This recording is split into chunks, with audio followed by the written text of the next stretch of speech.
J'aime beaucoup à cette journée. C'est seulement l'année dernière que je n'ai pas pu prendre part à la journée qui a été célébrée à Nano parce que j'étais en voyage. Et aujourd'hui, je suis là. J'ai tout fait. Je peux dire que j'ai tout fait pour être là parce que les personnes concernées par cette journée me tiennent beaucoup à cœur l'Église. Surtout dans notre mentalité africaine en général et dans notre mentalité du milieu au niveau local, la personne handicapée est considérée comme une personne victime de malédiction. Et on sait que pendant longtemps, avant que les gens soient sensibilisés au fait que la personne handicapée est une personne humaine, égale en dignité et en droit, comme nous tous, avant cette compréhension-là, il y a des parents même qui cachaient leurs enfants qui avaient un handicap comme un objet de honte.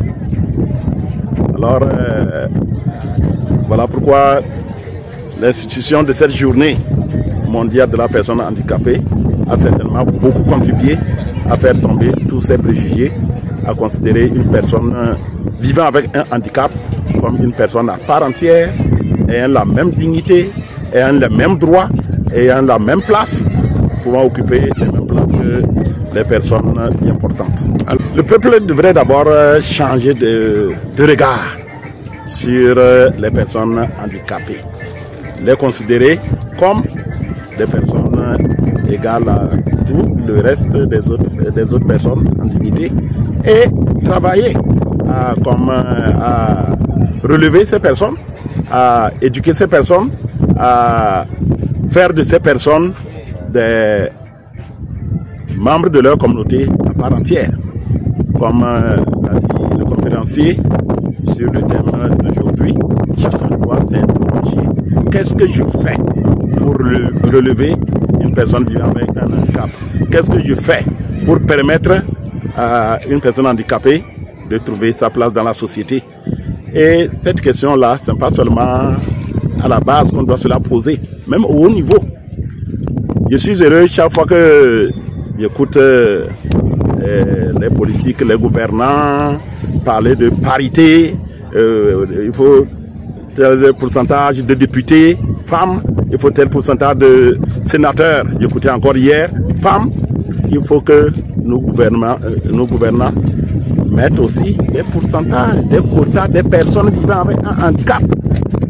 Et pour que les personnes handicapées puissent accomplir toutes ces fonctions, il faut aller en amont pour les former, leur donner la possibilité d'être formés au même titre que les autres.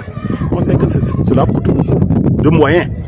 Parce que les enfants qui peuvent aller à l'école à 5 km de la maison, un enfant handicapé ne peut pas y aller. Alors, il faut qu'on rapproche l'école déjà primaire des personnes handicapées. Que quand il évolue, il va au collège, il va à l'université après, qu'on lui offre des conditions qui lui permettent d'accéder à la formation, d'accéder à l'éducation. C'est par là qu'on doit commencer. Sinon, on a beau parler d'inclusion des personnes handicapées, si elle n'est pas préparée à la base, on ne peut pas aller chercher un handicapé reclus dans sa famille pour en faire un responsable, pour en faire un leader. Donc, ça doit commencer à la base, leur offrir des facilités qui leur permettent, comme les autres enfants, de s'éduquer, de grandir et d'acquérir des compétences et d'assumer des responsabilités dans la société.